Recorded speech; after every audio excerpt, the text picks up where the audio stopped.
Hello, नमस्कार साथियों। मैं राकेश स्वागत करता हूं आप सभी का आपके अपने YouTube channel RD campus online में। प्यारे साथियों, आप सभी को पता है कि आपकी जो प्रतियोगी परीक्षाएं हैं, उन परीक्षाओं में अधिकांश परीक्षाओं के जो प्रारंभिक परीक्षाएं जो प्री एग्जाम थी वो हो चुकी है। अधिकांश परीक्षाओं के परीक्षा परिणाम भी आ चुके हैं और जिनके परीक्षा परिणाम जारी नहीं हुए उनके लगभग हमें सिलेबस मिल चुके हैं। तो उन्हीं का आधार और उन्हीं को अब आधार बनाकर हम तैयारी अपनी जो मुख्य परीक्षा के लिए है उनकी तैयारी हम जारी कर चुके हैं। और उसके लिए आज मैं एक बहुत अच्छा और प्यारा सा बिंदु लेके आया हूं और वो बिंदु आपका उस एग्जाम में लगभग 1 से 2 क्वेश्चन आपके लिए 2 मार्क्स तो लगभग ही आपको तय करेगा। इतना बढ़िया टॉपिक में लेके आया हूं। और अधिकांश आपने देखा होगा जब आप परीक्षा में बैठते हैं और जहां भी आपका गणित सिलेबस होता है तो अधिकांश कभी कभी आप बाहर निकल कर ये कहते हैं कि आज तो एग्जाम में बड़ा कैलकुलेटिव पेपर आया था। कैलकुलेटिव पेपर आया यानी कि गणनात्मक ज्यादा चीजें थी। तो उस गणनात्मक विषय के ऊपर ही हम चर्चा करने के लिए आज एक ऐसा ही बिंदु लेके आए हैं जो आपको गणना में थोड़ा सा सहायता प्रदान करेगा, हेल्प करेगा आपकी, ताकि आप उस हेल्प के माध्यम से अपना जो वो समय है उसको बचा सके। और उसके लिए मैं उस बिंदु की चर्चा करने जा रहा हूँ। उस बिंदु का नाम है इंडिसेस एंड सेट्स। इंडिसेज यानी सेट्स, यानी कि घातांक व करनी की हम आज बात करने वाले हैं। जो आपको देखा होगा आपने कि बार बार रेलवे तो मुख्यतः रेल में तो आपको देखने को ही मिलता है। तो उस बिंदु के बारे में चर्चा करेंगे। लेकिन उससे पहले मैं आपको बता दूं कि आज अगर आपको इससे 2 नंबर अपने पूरे करने हैं तो आप क्लास के अंत तक जरूर बनना, क्योंकि आज मैं इतने अच्छे कॉन्सेप्ट इसमें आपको क्लियर करवाने वाला हूं ताकि आपको एग्जाम में बहुत अच्छे से आप उनके प्रश्न हल कर सके। तो साथियों, मैं आज इसमें क्या क्या चर्चा करने वाला हूं वो हम बात करेंगे। उससे पहले मैं आपको बता दूं कि यदि आप इस चैनल पर नए हैं तो इस चैनल को लाइक शेयर और सब्सक्राइब करना कभी ना भूलिएगा, क्योंकि अब आपको इससे बेहतर बेहतर क्लासें आपको मिलने वाली है इसी इंटरेक्टिव क्लास के माध्यम से। तो साथियों, आप इस चैनल को सब्सक्राइब तो कर ही लेंगे, उसके साथ यदि ये क्लास आपको ठीक लगेगी तो आज आप इसको ज्यादा से ज्यादा शेयर कीजिएगा। चलिए शुरुआत करते हैं इस क्लास की। तो देखिएगा आज का बिंदु है घातांक व करनी। और घातांक और करनी में सबसे पहले ये देखा जाए कि घात किसे कहते हैं या घातांक किसे कहते हैं, इस वाले बिंदु पर हम चर्चा करते हैं। तो सबसे पहले मैं आपको बता दूं घातांक कैसे कहते हैं, कहते किसे हैं। जब किसी अंक संख्या या चर का गुणन किया जाए और उसकी एक ही अंक की बार बार पुनरावृत्ति गुणनफल के रूप में, गुणन के रूप में की जाए, गुणा के रूप में की जाए, तो वहां हमें घात प्राप्त होती है। कैसे होती है आइए मैं बताता हूं। कि जैसे मैंने कहा 2 का मैंने बार बार गुणा किया और मैंने कहा कि मैंने 2 को कितनी बार गुणा किया, 3 बार किया। तो मैं इसको इतना लंबा ना लिखकर डायरेक्ट इस तरीके से भी लिख दूं तो बात वही आती है कि मेरे पास ये 2 की घात कितनी हुई, 3। अब यहाँ पे हम इस 2 को क्या कहेंगे, तो हम 2 को कहेंगे मेरे भाई आधार। 2 को क्या कहेंगे, आधार। और यहां से ये है, इसको हम कहेंगे घातांक। इसको क्या कहेंगे, घातांक। लेकिन देखना कुछ विद्यार्थियों को ऐसा लगेगा कि ये बहुत इजी चीज है, इस पे हमें क्यों समय बर्बाद किया। तो मैं कह दूं कि आपको जब तक बेसिक से नहीं चलोगे, आपका ट्रिक वाला कॉन्सेप्ट क्लियर नहीं होगा। तो थोड़ा सा बेसिक के लिए टाइम दीजिए। ट्रिक अपने आप में अच्छे अच्छे ट्रिक आज बताऊंगा, करने के लिए इतने अच्छे अच्छे कॉन्सेप्ट बताऊंगा कि बहुत बारीकी से क्लियर हो जाएगा। लेकिन लास्ट तक जरूर बने रहिएगा। चलिए शुरुआत इसको देखते हैं कि आपको समझ में आ गया होगा कि आधार किसे कहते हैं और घातांक किसे कहते हैं। घातांक का अगर संधि विच्छेद करें तो घात का अंक, यानी कि ये घात का अंक होता है। तो मैं आपसे कहीं भी पूछ लेता हूं कि मेरे पास इस तरीके से कोई संख्या लिखी हुई है तो कमेंट करके बताइए जल्दी से कि इसका घातांक कौन सा है, इसका आधार कौन सा है। ये चीजें क्लियर हो गई, चलो कोई बात नहीं, आपको अच्छे से समझ में आ गया, मैं ये बात मान रहा हूं। अब हम बात करते हैं करनी किसे कहते हैं। करनी के बारे में मैं आपको बता दूं तो करनी उसे कहते हैं, किसे कहते हैं, जब किसी संख्या का मूल मान प्राप्त करने के लिए हम किसी सांकेतिक सांकेतिक चिन्ह का प्रयोग करते हैं तो उसे ही हम करनी कहते हैं। और करनी का चिन्ह आपको पता है कि बार बार आपने पढ़ा होगा, रूट, अंडर रूट। तो इसी को हम कहते हैं करनी। और करनी की भी घातें होती है, करनी के भी कुछ नियम होते हैं, घातांक के भी कुछ नियम होते हैं। कौन कौन से नियम होते हैं वो हम बात करेंगे, करनी के कौन कौन से नियम होते हैं वो हम बात करेंगे। और करनी से बनने वाले और घातांक से बनने वाले किस किस प्रकार के प्रश्न होते हैं उनके बारे में भी हम इस क्लास में चर्चा करेंगे। इससे आगे भी हमारे अच्छे अच्छे क्लास आपको मिलेगी इसी बिंदु से जुड़े हुई। पूरा मैं चैप्टर क्लियर करवाने वाला हूं इसी यूट्यूब चैनल के माध्यम से, तो सब्सक्राइब जरूर कीजिएगा। चलिए आगे बढ़ते हैं। घातांक नियम के ऊपर। ये बात तो आपको समझ में आ गई होगी, ठीक है, ये चीज तो आपको अच्छे से समझ में आ गई होगी कि आपके पास एक मिनट, थोड़ा सा ये क्या है, इसको मिटा देता हूँ, ठीक है। हाँ जी, तो आपको ये चीजें तो समझ में आ गई कि घातांक घातांक किसे कहते हैं और करनी किसे कहते हैं। चलिए अब हम बात करते हैं घातांक के नियम। घातांक के नियम कौन कौन से हैं इसके बारे में चर्चा करते हैं। तो पहला नियम होगा घातांकीय गुणनफल, अर्थात आपको इस रूप में दिखाई देने वाली जो आपकी संख्याएं होगी, किस रूप में, ये हमारे पास जिस तरीके से मैंने कहा कि देखिए इस रूप में आपके पास कुछ संख्याएं या कुछ घातांकीय रूप आपको इस तरीके से दिखाई देगा। तो आपको इस रूप में दिखाई देने वाली जो वैल्यू है उसको हल कैसे करना है, या इसी को हम कहते हैं घातांकीय गुणनफल, अर्थात ये घातों का गुणनफल हो रहा है, लेकिन यहाँ गुणनफल नहीं करेंगे, यहाँ होगा योग। क्यों होगा योग, तो मैं आपको अब ये नियम बताने जा रहा हूं कि इसका नियम क्या होता है। तो इसका नियम होता है कि जब हमारे पास समान आधार हो, जब हमारे पास समान आधार हो, आधार मैंने कहा था कि आधार अभी मैंने बताया था आधार कौन सा होता है, तो जब समान आधार हो और उसके ऊपर हमें घातांक हो और घातांक का हमें क्या करना हो, गुणनफल करना हो, तो उस समय हमारे पास इन सब का क्या करना होगा, घातों का योग। घातों का क्या करेंगे, योग करेंगे। मेरे प्यारे भाइयों साथियों, देखो घातों का योग करेंगे तो यहां इसका हम देखें तो हम कह सकते हैं कि एक आधार को चुनने के बाद हम कह सकते हैं m plus n plus l, ये रूप हमारे पास आ जाएगा। तो आपको ये वाली चीज समझ में आ गई होगी कि जब हमें घातांक के गुणनफल वाले नियम की बात करें तो समान आधार दिखाई दे और उसके ऊपर आपको यहाँ पे घाते दिखाई दे तो उनका योग होगा। और अब आपको ऐसा लगेगा कि जब असमान आधार हो तो क्या होगा, तो उसके लिए अलग नियम होगा, अलग नियम के आगे हम बात करेंगे। उसके लिए अगर इस तरीके से, जैसे मान लीजिए कि यहाँ पे इस तरीके से कुछ वैल्यू होगी और यहाँ कुछ अलग होगा और यहाँ कुछ अलग होगा, तो उसका बिल्कुल बेसिक से हल होगा। लेकिन इसके अलावा एक और नियम आता है जिसके बारे में भी हम चर्चा करेंगे। तो ये आपको नियम समझ में आ गया। चलिए घातांक का भाग नियम के बारे में हम बात करते हैं। इसके बारे में बात करते हैं, घातांक के भाग नियम के बारे में हम बात करते हैं। घातांक का भाग नियम क्या है, जब आपको इस तरीके से कोई संख्या दिखाई दे या इस तरीके से इस रूप में आपको कोई संख्या दिखाई देगी, ठीक है, जैसे मैंने ये कहा और इसके अलावा मैंने फिर से ये मैंने कहा और इसके ऊपर मेरे पास ये घात आ गई, ठीक है। अब यहाँ पे ये घातांक का क्या है, भागफल, घातांकीय भाग है, यानी कि घातों का भाग हो रहा है। तो हम यहाँ पे क्या करने वाले हैं, देखो मैं एक आपको इसी तरीके से एक और बता देता हूँ, ऐसा एक एग्जांपल, जैसे मैंने कहा ये वाला रूप, ठीक है, ये वाला रूप कहा सॉरी, दो के ऊपर घात 3 है, दो के ऊपर घात 4 है, लेकिन बात कहाँ चल रही है, समान आधार पर, बात समान आधार पर ही टिक रही है। घातांक के भाग में समान आधार की ही बात चल रही है। तो देखिए इसको अगर सोल्व करना हो, इसको तो इस नियम को पढ़ ले कि जब इस तरीके से समान आधार हो और घाते भाग में हो या भाग किया जा रहा है तो उस समय हम क्या करने वाले हैं, यहाँ घातांकों का योग हुआ था, अब यहाँ पे घातों का अंतर होगा, घातों का अंतर या व्यवकलन या बाकी होगी, ठीक है, घातों का अंतर होगा, यहाँ घातों का क्या होगा भाई, अंतर होगा, ठीक है। तो इसको हम इस तरीके से लिख सकते हैं, यहाँ पे लिख सकते हैं ए की पावर अपने पास x माइनस वाई हो जाएगा। ये रूप आपको समझ में आना चाहिए, आएगा तो हम इसको सीधे से सोल्व करेंगे।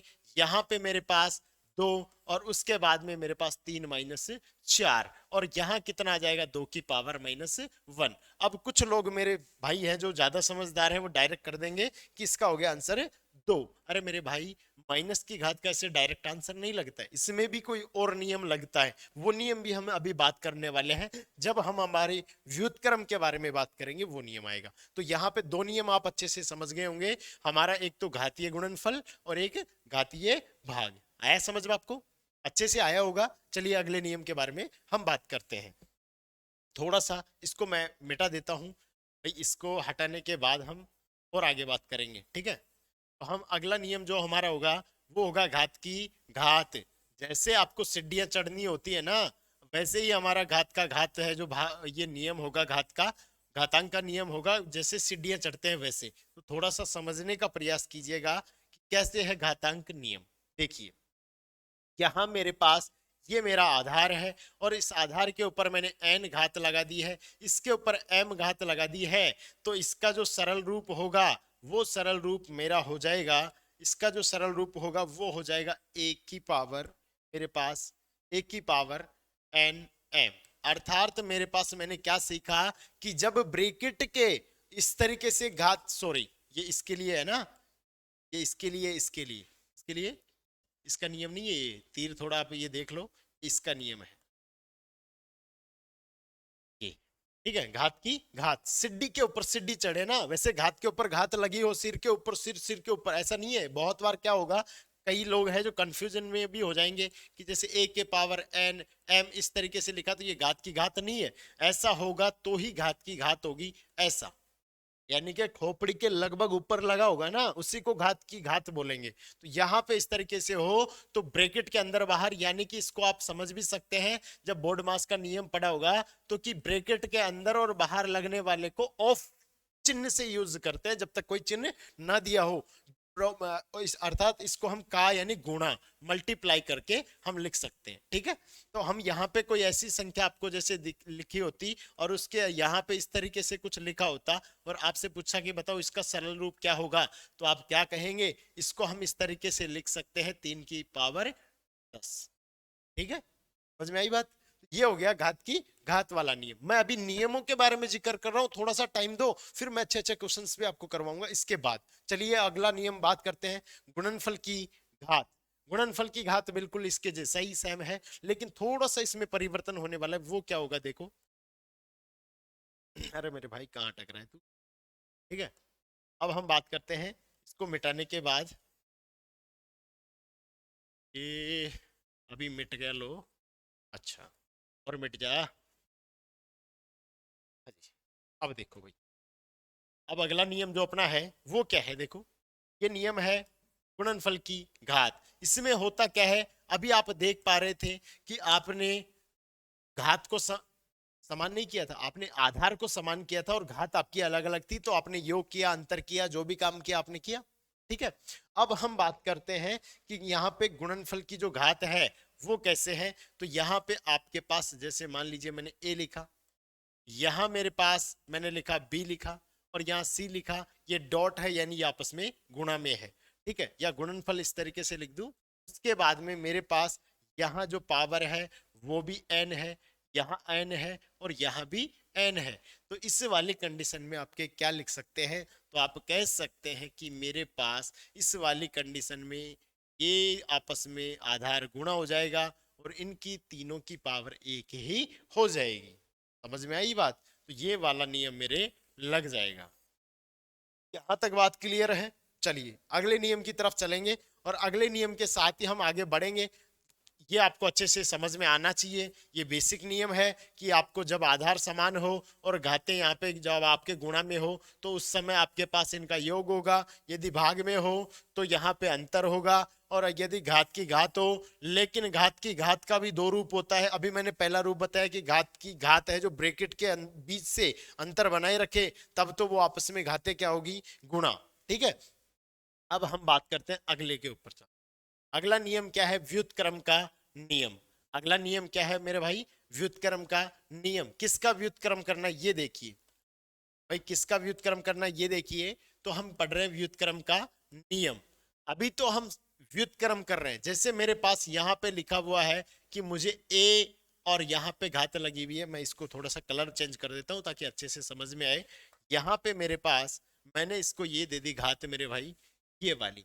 और कभी कभी आपने देखा होगा कि जब कुछ ऐसे सवाल आते हैं a इन n और a m, कुछ ऐसे सवाल आते हैं तो उसको सोल्व करने में या इस तरीके से आ जाता है कि अपने पास, और इस तरीके से आ जाता है ये। अब इसको सोल्व करने में थोड़ा सा कईयों को जिनको नियम पता है वो तो तुरंत कर लेता है, और जिनको नहीं पता वो लेके बैठा रहता है। तो देखो क्या करना होता है कि कभी कभी इनको ऊपर नीचे भी हमें को लाना और ले जाना पड़ता है। जैसे भाग नियम पढ़ा वही व्युत्क्रम है, लेकिन उसको समझना पड़ेगा कि हमें जब इसको ऊपर ले गए तो क्या होगा, नीचे लाए तो क्या होगा, और माइनस को हम सोल्व नहीं कर सकते तो हमें ऊपर को नीचे लाना ही पड़ता है। तो ऐसी ऐसी बातें के बारे में जिक्र करेंगे, ठीक है। तो इसका व्युत्क्रम क्या होगा, जब इसका व्युत्क्रम करेंगे तो ये नीचे जाएगा ना, जब उस समय इसकी जो घात है वो घात हो जाएगी माइनस में, इसमें हो जाएगी माइनस में, इसी को कहेंगे हम इसका व्युत्क्रम, ठीक है।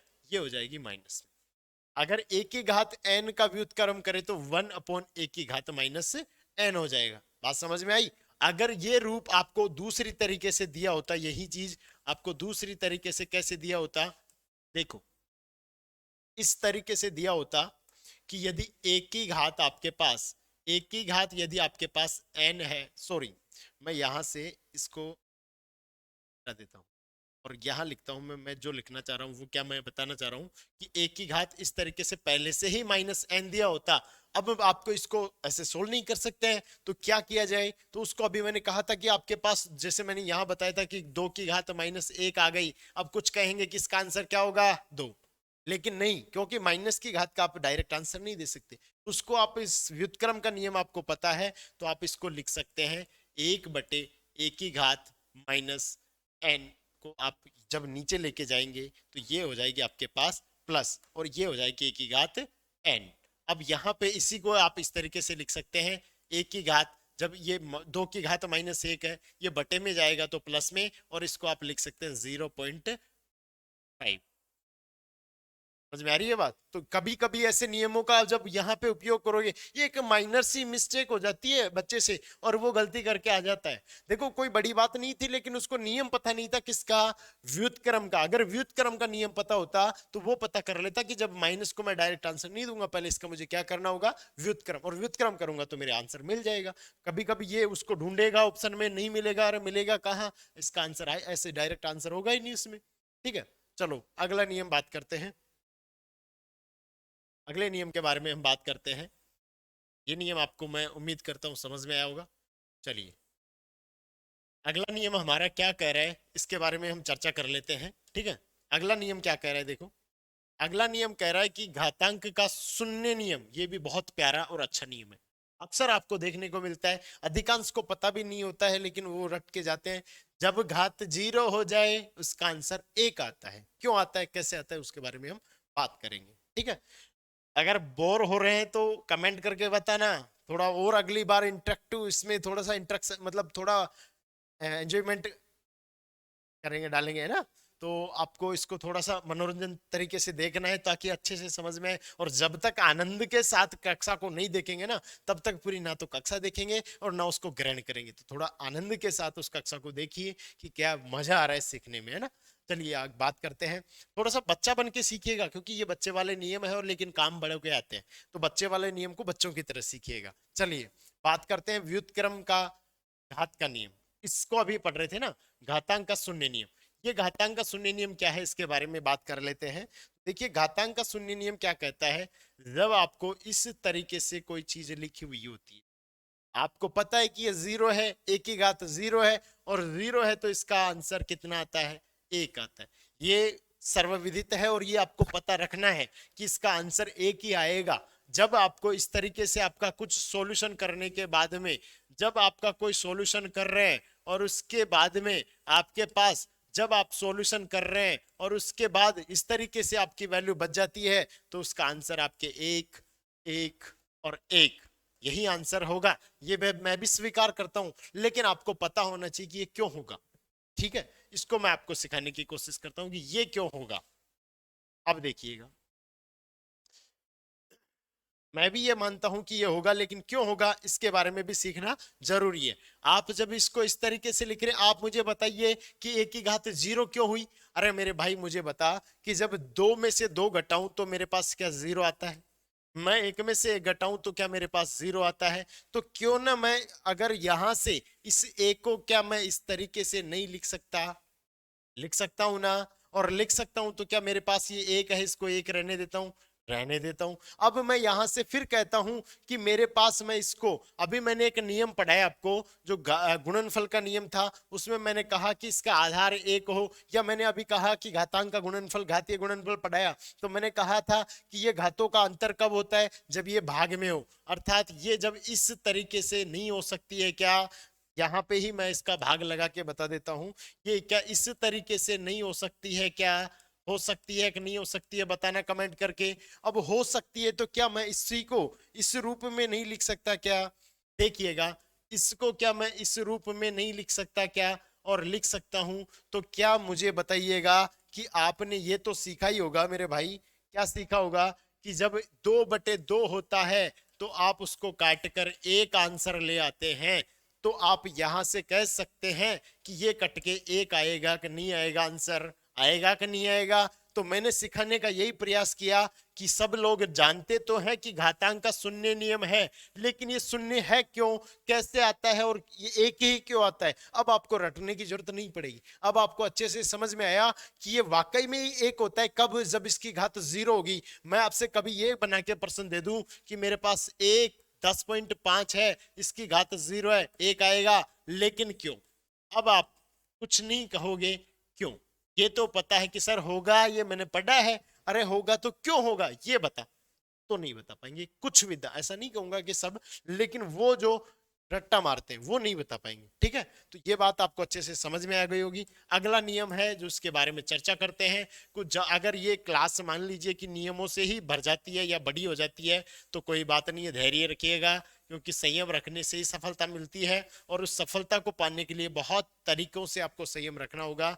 मैं कोशिश करूंगा कि इसको अच्छे से आपको एक ही बार पढ़ाने के बाद कभी कहीं भी दोबारा इन नियमों पे नहीं जाना पड़े, ऐसा मैं आपको लेके चल रहा हूं। देखिए, घातांक का शून्य नियम खत्म हो गया। अब हम बात कर लेते हैं घातांक के किस नियम के ऊपर, व्युत्क्रम घात का नियम। मेरे भाई, अभी आपने व्युत्क्रम का नियम पढ़ा कि नहीं पढ़ा, पढ़ाना, तो व्युत्क्रम का नियम क्या था, एक बार बोल के बता फटाफट, जहां बैठा वहीं से, कि व्युत्क्रम का नियम था कि जब मेरे पास एक ही घात n होती है तो मैं उसको, अगर मुझे एक ही घात n को नीचे लेके आता हूं या 1/1 के बटे में लेके आता हूं तो मेरे पास वो प्लस में थी माइनस में हो जाती है। अगर मेरे पास पहले माइनस में है और उसको मैं नीचे लेके आता हूं या नीचे से ऊपर, यानी कि उसका ऊपर से नीचे स्थान परिवर्तन करता हूं, तो इसके चिन्ह में, इसके साइन में परिवर्तन होता है। यही पढ़ा कि नहीं पढ़ा आपने, पढ़ा था ना। चलिए अब इसके बारे में हम बात कर लेते हैं कि व्युत्क्रम घात का नियम, वो व्युत्क्रम का नियम था, ये व्युत्क्रम का नियम, ये किसका है, ये घात का नियम है। किसका व्युत्क्रम करना है, घात का व्युत्क्रम करना है। तो चलिए करते हैं घात का व्युत्क्रम। देखिए कैसे होगा इसमें, आपको पहले तो ये देखो कि किस रूप में आपको दिखाई देगा। तो यहाँ पे आपके पास जब आपको इस तरीके से बहुत बार चीजें दिखाई देती है कि नहीं। चलो मैंने अभी करनी की बात की, तो करनी में मैंने यहाँ पे घात 2 लिख दी है। अब इस करनी में घात 2 लिख दिया है, यहाँ मैंने x लिख दिया है। अक्सर आप पढ़ते हैं कि मेरे पास यहाँ y है, अगर मैं x को इस तरीके से लिख करके इसकी घात को इधर ट्रांसफर कर दूं तो ये मेरे पास क्या हो जाएगा, इस तरीके से हो जाएगा। यही घात का व्युत्क्रम नियम है और कुछ नहीं है। यहां अगर मैंने कहा कि ये 2 है ना, तो इसके बराबर में 2 लिखा मैंने, लेकिन थोड़ा सा 2 अच्छे से नहीं लिखा, तो मैं इसको अच्छा लिख देता हूं। ये 2 लिखा, तो यहां पे अब इसका व्युत्क्रम करके दिखाइए, तो इसका व्युत्क्रम हो जाएगा a बराबर अपने पास √2 हो जाएगा। समझ में आई बात। तो ये अपने पास इस तरीके से घात का व्युत्क्रम घात का नियम हो जाएगा, ये व्युत्क्रम घात का नियम हो जाएगा। एक और तरीका इसी को समझ लीजिएगा कि जैसे मेरे पास y की पावर यहाँ पे मेरे पास इस तरीके से दिया गया है, और अब मैंने यहाँ पे कहा गया, मेरे से क्या कहा गया, देखो मुझे यहां से इस तरीके से कहा गया, एक मिनट सॉरी, यहां से थोड़ा सा आप इसको समझेंगे, यहाँ थोड़ा सा हमने थोड़ा सा माइनर मिस्टेक हुई है। क्या हुई है देखो, हम क्या समझाने की कोशिश कर रहे थे कि जब इधर से पहले ये 1/2 है ना, तो ये भी करनी में ही है। अभी ये किसमें है, करनी में। जब इसको इधर लेके आएंगे ना, तो ये हो जाएगा a बराबर 2 की पावर 2, अर्थात a बराबर इसका हो जाएगा 4। समझ में आई। तो ये वाली बात मैं यहाँ पे समझा रहा था, थोड़ा सा हम इसमें रास्ते से मतलब भटक गए थे, लेकिन वापस तुरंत हम आ गए। अब देखो यहां से पहले क्यूब किया गया और मेरे पास यहाँ पे लिखा गया ये वाली संख्या। अब आपसे कहा जाए कि इसका व्युत्क्रम घात का नियम याद करो। व्युत्क्रम कुछ नहीं बोला, मैंने कहा कि व्युत्क्रम घात का नियम याद करो। तो व्युत्क्रम घात का नियम क्या हो जाएगा, y यहाँ पे रह जाएगा और इस 27 को यहाँ आकर के इस तरीके से ये वाला लग जाएगा। या यूं कह सकता हूं कि ये किस रूप में आ जाएगा, ये इस तरीके से आ जाएगा, 27 यहाँ रहेगा और इसके ऊपर लग जाएगी 1/3। इसका मतलब क्या हो गया, इसका क्यूब रूट निकालिए और 27 का क्यूब रूट होता है 3, ये इसका आंसर होगा। तो इस तरीके से हम कहेंगे कि व्युत्क्रम घात का नियम होगा। अर्थात क्या फाइनली हमने जो कंक्लूजन निकल के आता है हमारे पास, ये आता है कि जब इस तरीके से अगर कोई संख्या दी जाए और एक इस तरीके से कोई संख्या दी जाए तो इनके होने वाले परिवर्तन क्या क्या होंगे। तो इधर a और इधर मेरे पास y² होगा और इधर मेरे पास पहले से a² था, तो ये a² की जगह क्या बन जाएगा, √y बन जाएगा। समझ में आ गई बात। तो ये वाला अपना नियम, 7वां नियम क्लियर होता है, व्युत्क्रम घात का नियम क्लियर होता है। चलिए अगले नियम के ऊपर चलते हैं। अगला नियम क्या कह रहा है हमारा, देखिएगा। अगला नियम हमारा है घात की घात कोष्टक में बिना कोष्टक। ठीक है, ये वाली बात भी क्लियर कर लेते हैं, उसके बाद कुछ चीजों के बारे में या कुछ प्रश्नों के बारे में चर्चा करेंगे जो घातांक के नियम पर आधारित है। उसके बाद हम करनी पे चलने वाले हैं। ठीक है, देखिए अगला नियम क्या है, घात की घात कोष्टक में व बिना कोष्टक में। मैंने इसको क्यों लिखा इस तरीके से, क्या है कि ये नियम आपको मैं कह भी रहा था कि जब आपको इस तरीके से दिखाई देगा, कैसे, जब आपको ये वाला रूप दिखाई देगा, कैसे मेरे भाई, तो ये आपको इस तरीके से दिखाई दिया, उसके बाद ये वाला दिखाई दिया, उसके बाद मेरे पास ये इस तरीके से और ये इस तरीके से। ठीक है, और उसके बाद ये दिखाई दिया और उसके बाद ये दिखाई दिया। एक रूप तो ये बना है, ठीक है, और दूसरा रूप क्या बनेगा, घात पे घात का, ये सिड्डीनुमा प्रक्रिया ही है जो हम बात कर रहे थे। दूसरा बनेगा, ये मेरा x है ही, इसके बाद मेरे यहाँ पे m आ गया, मेरे यहाँ पे n आ गया, मेरे यहाँ पे l आ गया। तो इस तरीके से है तो दोनों ही घात के ऊपर घात, लेकिन कभी भी ये दोनों बराबर नहीं होंगे। क्यों नहीं होंगे, तो इसमें आपको मैं बताऊंगा जब हम इसके प्रश्न हल करेंगे। जी कि आपको मैंने अभी तो कहा था कि इन दोनों के मध्य आप इसको गुणा करेंगे फिर इसको गुणा करेंगे, यानी कि हम कह सकते हैं फाइनली x की अपने पास ये हो जाएगा m into n into l, ये अपना फाइनल इसका सॉल्यूशन होगा। लेकिन इसमें ऐसा नहीं होगा। जब आप, जैसे कि मैं आपको एक इसका एग्जाम्पल देके बताऊं, तो मेरे पास 2 की पावर 3 और 3 की पावर फिर मैंने 2 और 2 की पावर मैंने 1 लिखी। एक सिंपल सा सॉल्यूशन इसका बताऊं तो मेरे पास यहाँ पे 2 की पावर 3 है और 2 की पावर 3 के बाद ये तो मैं ऊपर से इसको सॉल्व करते चलूंगा। 2 की पावर 1 का मतलब 2 और 2 की पावर 2 के बाद यहाँ पे मेरे पास 3 की पावर 2 है यानी कि 9। इस तरीके से ऊपर से सीडी उतरता आऊंगा और मेरे पास फाइनल जो घात होगी उसको मैं सोल्व कर लूंगा। ठीक है, ये एक है, उसके बाद ये इसके ऊपर आके लगाए तो ये कितना है 2, 2 की पावर 1 1 हो गया। उसके बाद ये तो इसकी पावर कितनी होगी, 3 की पावर 2 का मतलब 9, यानी कि यहां से अपने पास इसको 9 बार सोल्व करेंगे और ये सोल्व हो जाएगा। ठीक है, यहां तक बात समझ में आ गई। तो ये दोनों मैं कह रहा हूं कि जब घात की घात कोष्टक में हो और बिना कोष्टक में हो तो वो कभी भी बराबर नहीं होगी। ये बात आपको समझ में आ गई होगी। ठीक है, चलिए अब हम बात करते हैं कुछ प्रश्नों के ऊपर, जिन प्रश्नों के माध्यम से समझने की कोशिश करेंगे। अभी हम आ गए करनी के ऊपर। अच्छा, अभी हम करनी के बारे में चर्चा कर लेते हैं, उसके जस्ट बाद में हम बात करेंगे कुछ प्रश्नों के बारे में। करनी क्या है, करनी बहुत इंपॉर्टेंट है, सबसे ज्यादा इंपॉर्टेंट यही रहेगा आपके इसमें कि करनी क्या है। ठीक है, अब देखिए, किसी संख्या का कोई मूल ज्ञात करने का सांकेतिक नाम जो होता है, किसी संख्या का कोई मूल ज्ञात करने का जो सांकेतिक नाम जो होता है उसी को हम क्या कहते हैं, करनी कहते हैं। उसी को क्या कहते हैं, करनी कहते हैं। बात समझ में आ गई। इंडिसेस आपको जो आपको घातांक पढ़ ही लिया और सर्च जो आपकी है करनी वो आपको अच्छे से समझ में आ रही होगी। चलिए अब हम बात करते हैं करनी किस किस रूप में होती है। तो आपको ये दिखाई दे रहा होगा, ये आपको दिखाई दे रहा होगा और ये आपको दिखाई दे रहा होगा। यानी कि मैं आपको इसको अच्छे से लिख के दिखाऊं, एक इस रूप में दिखाई दे रहा है, एक आपको इस रूप में दिखाई दे रहा है और एक आपको इस रूप में दिखाई दे रहा है, आपको ये रूप भी दिखाई देगा, ये रूप भी दिखाई देगा, के बारे में भी हम चर्चा करेंगे। ये करनी क्या है और करनी में क्या होता है, करनी की घात क्या होती है, तो आपको मैं बताता हूं कि देखो, सबसे पहले तो ये है करनी। अगर इसके आगे ये 3 लगा हुआ है तो ये 3 घात की करनी है, ये 4 लगा हुआ है तो 4 घात की करनी है, 5 लगा हुआ है तो 5 घात की करनी है, और 6 लगा हुआ है तो 6 घात की करनी है। चलिए हम इसको बात करें कि अब मैं इसमें पूछूं कि मेरे पास ये कितने घात की करनी है, 3 की। ये कितने घात की करनी है, 4 की। तो इसमें से आपसे पूछा जा सकता है कि बताइए, जैसे मैंने यहां पे लिखा इस तरीके से, ये मैंने पूछा कि बताइए दी गई जो संख्या है उसमें कितने घात की करनी है, तो आप इस जो डिब्बे के या ये इस जो 8 के अंदर जो आपके पास इस तरीके से लिखी हुई संख्या होगी, ये आपकी करनी की घात होगी, और ये करणीगत आपकी संख्या होगी। ये करनी की घात होगी और ये करणीगत आपकी क्या होगी, संख्या, और ये करनी का गुणांक होगा। ये करनी का क्या होगा, गुणांक होगा। समझ में आ रही होगी बात। तो ये हमारे पास, जैसे मैंने कहा कि इस तरीके से मेरे पास ये लिखा हुआ है, फिर मैंने कहा कि इस तरीके से मेरे पास लिखा हुआ है, और फिर मैंने कहा कि इस तरीके से मेरे पास जैसे ये लिखा हुआ है, इस तरीके से मेरे पास क्या क्या आएगा वो आपको चेक करना है।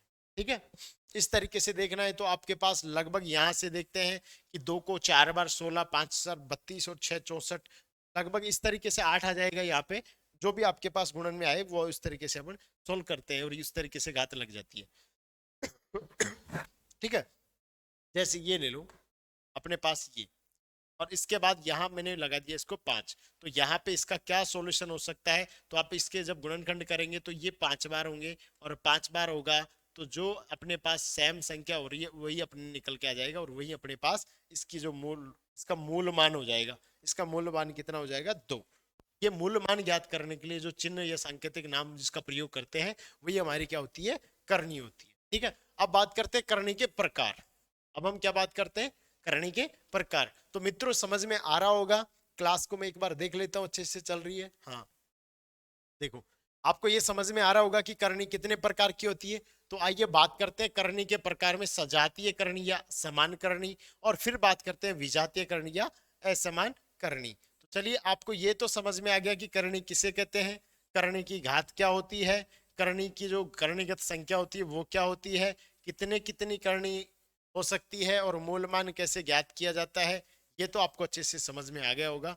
नहीं आया तो कमेंट में मुझे बताना कि आपको कहीं पे कोई समस्या आई, तो वो भी मैं आपको सोल्व करूंगा। ठीक है, अब हम बात कर लेते हैं कि यहाँ पे अपने पास करनी के प्रकार की बात कर लेते हैं। करनी के प्रकार, पहला है सजातीय करनी। सजातीय करनी का मतलब ये क्या है, ये आपको ध्यान रखना है। देखिए, सजातीय करनी का मतलब क्या होता है कि इसके अंदर ये कहा जाता है कि जब आप करनी का योग, करनी का गुणा, है ना, कुछ इस तरीके से करेंगे, करनी का योग और अंतर करेंगे, उस समय आपको सजातीय करनी बहुत काम आएगी। कैसे काम आएगी, जैसे मैंने कहा कि मेरे पास, मैंने इस तरीके से आपसे कहा, और उसके बाद मैंने कहा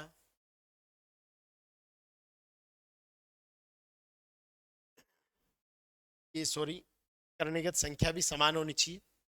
ठीक है, ये मैंने कहा, और मैंने कहा कि बताइए अगर मैं इसको इस तरीके से लिख दूं तो इसका आंसर क्या होगा। अब कुछ मेरे भाई इसको पहले तो ये समझ बैठेंगे कि ये करने की घात है। देखो, जब तक करने के इस जो निशान है इसके अंदर होगा तो वो करने की घात होगी, और बाहर होगा वो उसका क्या होगा, गुणांक होगा। ठीक है, क्या होगा, उसका गुणांक होगा। अब देखो, यहाँ पे एक जो है ये एक बार है ना, ये करनी, और ये कितनी बार है, गुणा का मतलब ये कह रहा है कि ये 3 बार है। इसकी जो घात है वो भी 2 है, इसकी जो घात है वो भी 2 है, जब तक नहीं लिखी जाएगी उसको 2 मानेंगे। और उसके बाद में यहाँ पे जो करणीगत संख्या है वो भी समान है, तो इसको एक बार और इसको 3 बार बोला तो कुल कितना, 4 बार ये इस तरीके से लिखा जाएगा। ये है सजातीय करनी। मैं क्या सिखाने की कोशिश कर रहा हूं कि सजातीय करनी होती क्या है। चलो एक और एग्जांपल देते हैं। इस तरीके से आपके पास कुछ संख्याएं लिख दी मैंने, ठीक है, इस तरीके से मैंने कोई संख्या लिख दी, और अब आपको इसको सोल्व करना है। तो वही चीज सबसे पहले सजातीय करनी में क्या देखेंगे कि सजातीय करनी वो होती है जिसमें करनी की घात और करणीगत संख्याएं दोनों समान हो, गुणांक भले ही कोई सा भी हो, उसे हम कहते हैं सजातीय करनी या समान करनी। तो अब आपको समझ में आ रहा होगा कि ये 5 बार है, ये 2 बार है, बाकी चीजें सेम टू सेम है, तो मेरे पास ये 3 और इस तरीके से आ जाएगा इसका आंसर। बात समझ में आ रही होगी, आई होगी। आई होप कि अच्छे से आपको समझ में आया होगा। चलिए बात करते हैं विजातीय करनी या असमान करनी की। विजातीय करनी या असमान करनी की तो बिल्कुल इसका अपोजिट होगा। अरे भाई बिल्कुल इसका अपोजिट होगा कि नहीं होगा कि जिसके अंदर उसकी करनी की घात क्या होती है, करनी की घात इस तरीके से डाल के उसके बीच में डाला जाता है ना, जैसे मसल्स दिखाते हैं, तो यहां जो भी लिखा जाएगा वो होगी करनी की घात, और इसके आगे जो डाला जाएगा यहां शरीर जो है मेरा चेस्ट, वहां पे उसकी करणीगत संख्या होगी, तो करणीगत संख्या करणीगत घात, और यहां जो लिखा होगा आगे वो होगा मेरा गुणांक। तो गुणांक करनी की घात और करणीगत संख्या तीनों चीजें बात समझ में आई। तो जिसके अंदर समजात यानी समान जात के होते हैं ना, वही बात ये कह रहा है कि जिसके अंदर करनी की घात करणीगत संख्या दोनों समान हो, सजातीय करनी, और जिसके अंदर घात और जो अंदर की करणीगत संख्या है वो दोनों असमान हो, तो विजातीय करनी। बात समझ में आई, ये चीज भी आप समझ जाएंगे, और ये चीजें आपके समझ में आई तो दोनों करनी के प्रकार आप समझ जाएंगे। अब चलिए आगे चलते हैं और आगे बात करते हैं अगले कुछ सवालों पर। आइए ये जो सवाल है इन पर थोड़ा सा चर्चा कर लेते हैं तो अच्छे से समझ में आएगा आपको। ये सवाल हम बात करते हैं कि सबसे पहले ये क्या कहना चाह रहा है। पहला सवाल यहाँ पे वही हमारा जो पहला नियम था वो इस पर आधारित है। हमारा क्या था कि घातीय गुणनफल, घातीय गुणनफल अपने पढ़ा था ना, तो घातीय गुणनफल में क्या कह रहा है, देखो सबसे पहले ये भी गुणा में है, यहाँ पे जो जो आधार समान हो, यहाँ पे देखो ये तो संख्या है और ये भी संख्या है, दोनों गुणा में है, तो 3 दूने 6 इसको कर दो, ठीक है। उसके बाद आप यहां से उठाइएगा कि इसकी ए है और इसकी घात कितनी है 2, और ये ए है और इसकी घात कितनी है 1, और दोनों आधार समान है और दोनों गुणा में है, तो ए की घात 2 + 1, ठीक है, वापस गुणा कर दो। उसके बाद b है और यहाँ भी b है, b की घात 3 और b की घात 2, तो b की घात 3 + 2 कर दो।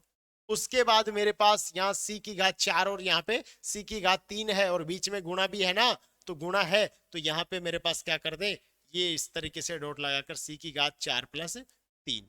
अब यहाँ पे आप लिख सकते हैं, इसको हटाकर भी आप डायरेक्ट लिख सकते हैं, मैंने आपको समझाने के लिए लिखा है कि ये 2 की घात कितनी हो जाएगी, ये हो जाएगी 3, ये कितनी हो जाएगी 5, और ये कितनी हो जाएगी 7।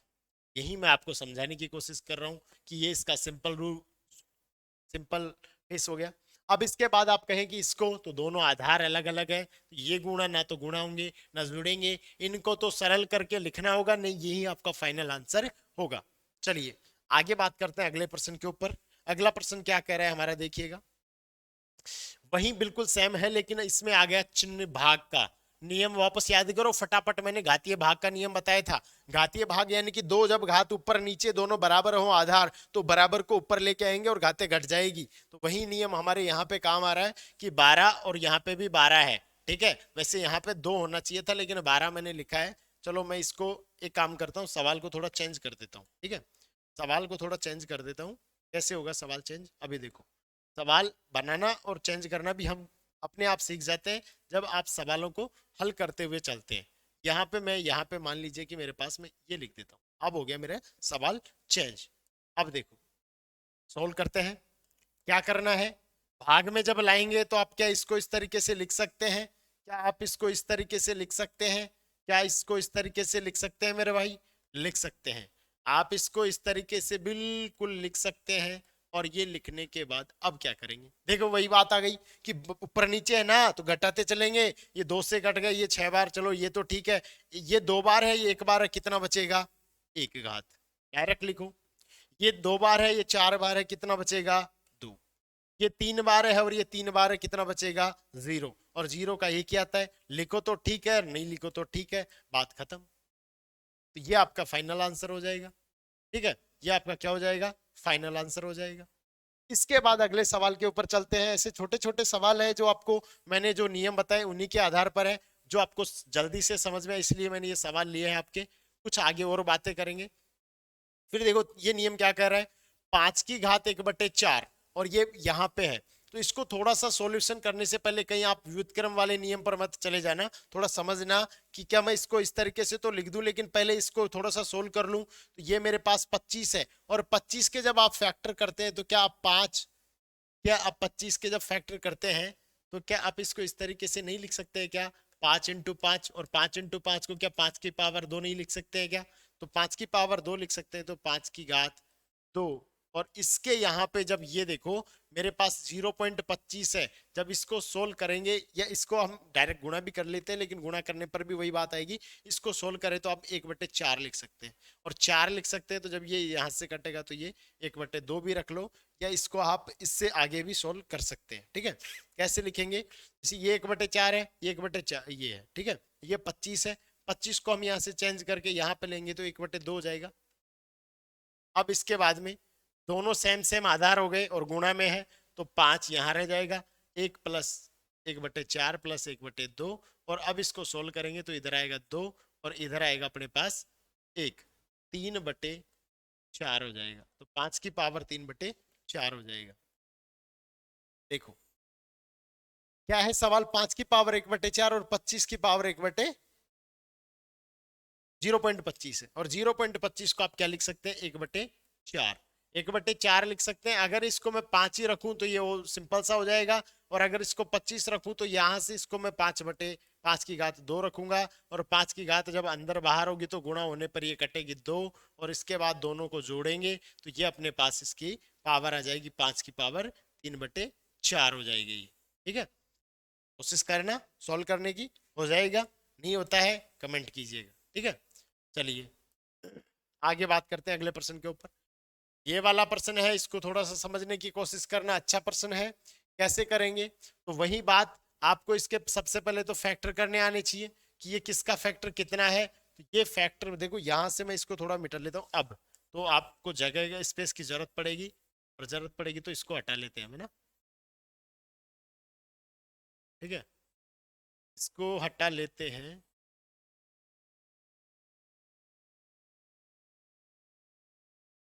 ये लो जी, अब करते हैं शुरू सवाल सॉल्व करना। तो ये है 216, और 216 को आपने देखा होगा कि 216 6 का क्यूब होता है, यानी 6 का क्यूब को इसको इस तरीके से लिख सकते हैं।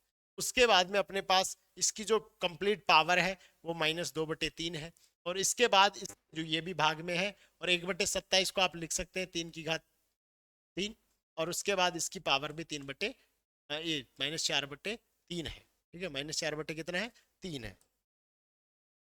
ठीक है, अब देखो यहाँ पे जब इसको आप क्या कर सकते हैं, इसको 2 की पावर 3 इंटू 3 की पावर 3 में भी तोड़ सकते हैं, और जब इसको तोड़कर ऊपर लाएंगे तो ये भी माइनस और ये भी माइनस, और इसी को आप इस तरीके से लिख सकते हैं -2/3। इसके बाद ये भाग है। इसके बाद जब आप इसको भी ऊपर लेके आएंगे तो ये भी माइनस में हो जाएगा, और इसके अलावा जब इसको आप इस तरीके से रखेंगे -4/3।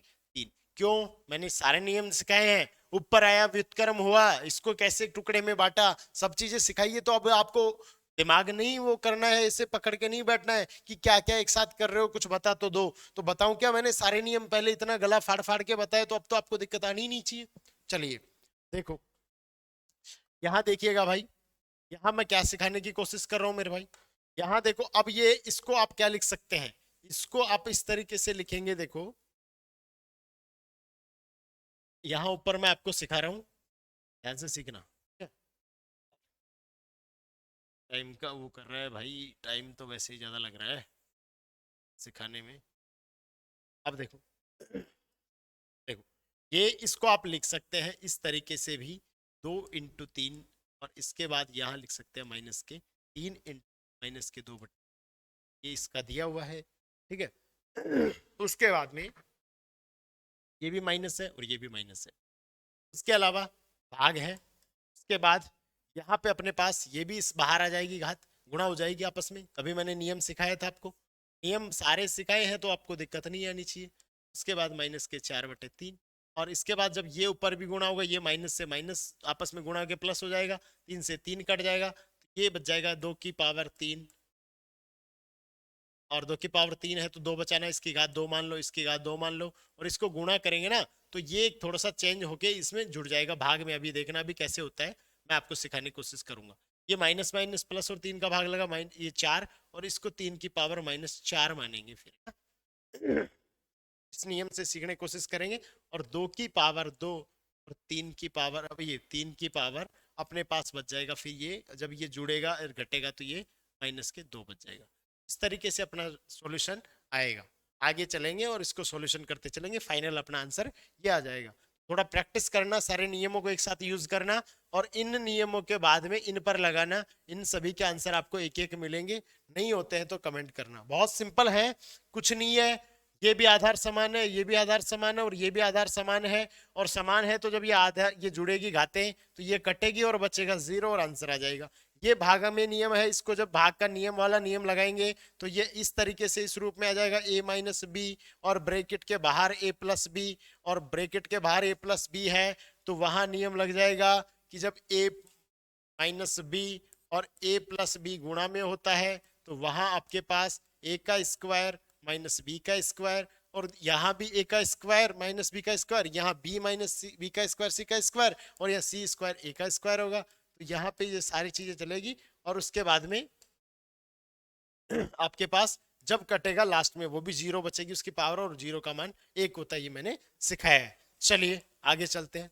अगला नियम कुछ इस तरीके से प्रश्न होगा, इसमें भी आप बहुत सिंपल से बना सकते हैं। आप लिखेंगे कि 1 और ये 4 0 है तो 10 की पावर 4 हो जाएगी, और ऊपर मेरे पास फिर से यहाँ पे भी 1/4 हो जाएगी। जब यहाँ पे इसकी भी 4 और इसकी भी 4 मान लेते, क्योंकि 1 की 4 मानने से कोई फर्क नहीं पड़ेगा, इसको हम लिख सकते हैं 1/10 की पावर, ठीक है, फाइनली 4, और बाहर भी 4। अरे मक्खी तू क्या चाहती है ना, तो 4 से 4 ये कट जाएगा, और ये 10, और 1/10 इसका ये आंसर आ जाएगा, ठीक है। और इसके बाद इस तरीके से आप इसको सोल्व करने की कोशिश करना। इसको पहले सिंपल रूप में लिखना और घात में इसको बदलने की कोशिश करना। चलिए आगे चलते हैं। ये है अच्छा क्वेश्चन, x का मान ज्ञात करना। x का मान कैसे ज्ञात करते हैं देखिएगा। x का मान ज्ञात करने के लिए आपको यहां से इस तरीके से सीखना होगा। देखो, जब हमारे पास इस वाले कंडीशन में कोई चीज जाएगी, ध्यान रखना, जब हमारे पास इस कंडीशन में कोई चीज दी जाएगी, वहां पे आपको क्या ध्यान रखना है, क्या सिखाने की कोशिश करेंगे वो ध्यान रखना है ना, ठीक है। एक कंडीशन तो ये, एक कंडीशन ये। इस कंडीशन में आपको ध्यान रखना कि इस कंडीशन में आपको यहाँ पे जब यहाँ पे ये दोनों बराबर में हो ना, तो ये इनके आधार समान हो तो इनकी घातें भी बराबर होती है, यानी n बराबर m होता है। यहाँ अपने पास x की पावर m है और y की पावर m है, तो यहाँ पे घात बराबर है तो इसके आधार भी बराबर होंगे, यानी x बराबर y होगा। अगर ये नियम आपको समझ में आ रहा है तो आगे आपको चीजें समझ में आ जाएगी, ठीक है। प्रश्न मैंने जैसे जैसे बताया वैसे वैसे आपने उसको सोल्व किया होगा, क्योंकि मैंने सारे नियमों पे इतना टाइम दिया, प्रश्न पे इतना टाइम देने की जरूरत नहीं थी, आपको उसको फटाफट हल कर लेंगे। चलिए यहाँ क्या सीखना है आपको कि यहाँ आधार 2 है, ये अभाज्य संख्या, इससे ज्यादा टुकड़ा नहीं होगा। यहाँ 8 को क्या मैं 2 की पावर 3 लिख सकता हूँ क्या, और लिख सकता हूँ तो मैं इसको अब हटा देता हूँ। सवाल को बाद में समझते रहना, वापस रिपीट करना वीडियो को, अपने आप दिख जाएगा। उसके बाद में अब मैं यहाँ पे लिख सकता हूँ कि मेरे पास जब ये आधार समान है और ये आधार समान है तो आधार आधार दोनों समान है क्या भाई, एक मिनट, ठीक है, दोनों समान है तो क्या इनकी घातें भी बराबर होगी क्या, और घातें बराबर होगी तो 6x - 3 बराबर कितना है 3। तो यहां से जब ये 3 इधर 3 आएगा तो 6 हो जाएगा, तो x बराबर यहाँ पे 6x बराबर 6, और x बराबर अपने पास क्या आंसर आ जाएगा 1, यानी x का मान क्या आ गया 1। बहुत सिंपल काम है, एक और इस सवाल से समझ लो। यहाँ पे भी वही है, देखो ये भी आधार समान है, ये भी आधार समान है, डॉट है तो गुणा में है, तो इन दोनों को पहले जोड़ दो, तो 2 की पावर अपने पास 2x + 6 + x - 3 इक्वल ये 64 है। 64 का मतलब कितना हो गया 2 की पावर 5, ठीक है, ये हो गया। उसके बाद अब देखो, पहले इनको ऐड कर लो, 2x और कितना हो गया 3x, और यहाँ से ये घट गया तो बचेगा कितना 3 बराबर की पावर 5। आधार समान है, आधार समान है तो 3x प्लस 3 बराबर 5। और इसके बाद 3 इधर ट्रांसफर होगा 2, x बराबर कितना बच जाएगा, 2/3। ये आपको ध्यान रखना है, ठीक है। यहाँ से दोनों को जैसे जैसे इसने बोला वैसे वैसे हमने काम किया। ये दोनों आधार समान थे, आधार समान थे तो दोनों को योग कर दिया। और योग करने के बाद हमारे पास 3x, 2x और एक 3x आ गया। इधर हमारे पास 6 था, इधर 3 था, 3 गया तो 3 बच गया। इधर हमारे पास 2 की पावर कितनी आ गई, 5, क्योंकि 2 दूने 4, 4 दूने 8, 8 दूने 16। देखो 6 हो सकती है पावर, सॉरी ये 6 हो सकती है पावर, 5 नहीं 6 है ना। हाँ 6 होगी, ये 4 5 और 6, 6 होगी। तो 6 में थोड़ा परिवर्तन होगा आंसर में, तो यहाँ 6 होगा। तो यहाँ पे अपने पास ये 3 घटेगा, 3 बचेगा, वहीं x की पावर कितनी आ जाएगी, 1। ठीक है, थोड़ा सा चेंज करेंगे आंसर चेंज हो जाएगा। 5 नहीं है, उसकी पावर कितनी होगी। ठीक है, आगे चलते हैं। अगला ये क्वेश्चन आप करेंगे, सॉल्व करने की कोशिश करेंगे। इधर को इसको, इधर को कुछ नहीं करना है। देखो इसको इधर से ट्रांसफर करेंगे, ये प्लस में हो जाएगा। इसको आप इसको छोटे टुकड़ों में बांटेंगे, इसको भी आप एक समान आधार में, 3 के आधार में बदलेंगे, 3 की फॉर्म में, और हल करने की कोशिश करेंगे। ठीक है, चलिए। हाँ, यहाँ तक के प्रश्नों को आपको हल करना है। आगे हम इससे अच्छे और करनी से संबंधित सारे नियम आपको उपलब्ध करवाने वाले हैं। इससे बेहतरीन क्लास आपको उपलब्ध करवाने वाले हैं। ज़्यादा लंबी क्लास हम इसमें लेंगे नहीं ताकि आप बोर हो सके। अगले क्लास में मिलते हैं जल्दी, तब तक के लिए धन्यवाद।